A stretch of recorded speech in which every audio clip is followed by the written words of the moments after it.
سورہ نساء کی آیت نمبر 3 پڑھی تھی، وڈ سے یتیموں کے مال کے بارے میں، یتامہ کے مال کے بارے میں۔ آج ہم پڑھیں گے عورتوں کے مہر کے بارے میں۔ اللہ تعالیٰ نے کیا ارشاد فرمایا، وَآتُوا النِّسَاءَ صَدَقَاتِهِنَّ نِحْلَةً فَإِن تِبْنَ لَكُمْ عَن شَيْءٍ مِّنْهُ نَفْسًا فَكُلُوهُ هَنِيئًا مَرِيئًا۔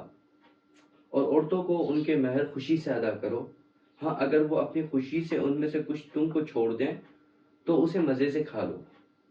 فَكُلُوهُ هَنِيئًا مَرِيئًا۔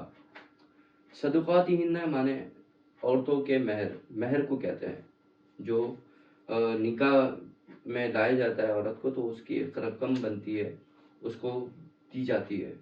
ہنیہ کہتے ہیں خوشگواری، اور مریہ کہتے ہیں مزے کو کہتے ہیں۔ اور 3 معنی وہ عورتیں جو خوش ہوئیں، 3 کے معنی۔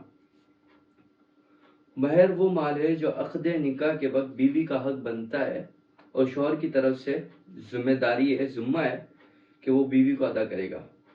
اس آیت مبارکہ میں عورتوں کے ایک خاص مہر کی ادائیگی کی تاکید فرمائی گئی ہے۔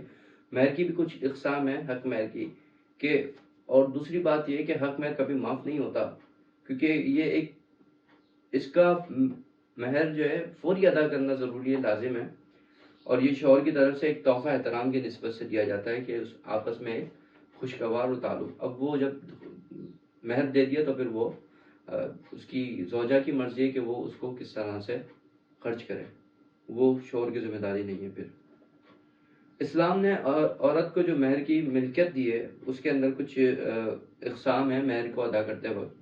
اگر وقت پر ادا کیا جائے تو معجل کہلاتا ہے، اور تاخیر ہو جائے تو معجل کہلاتا ہے، اور مہر نہ مقرر کرنے کی صورت میں مہر مثل کہلاتا ہے، یعنی کہ یہ لازم ہوتا ہے، یعنی ان کے خاندان کی عورتیں پھپھی اور بہن وغیرہ کو جو مہر ملائے، اگر زندگی بھر شوہر نے مہر ادا نہیں کیا تو اس کے اوپر قرض رہے گا یہاں تک کہ وہ انتقال کر جائے، پھر اس کی ملکیت سے شوہر کی بیوی کا حق اس کو دیا جائے گا چاہے وہ انتقال کر جائے۔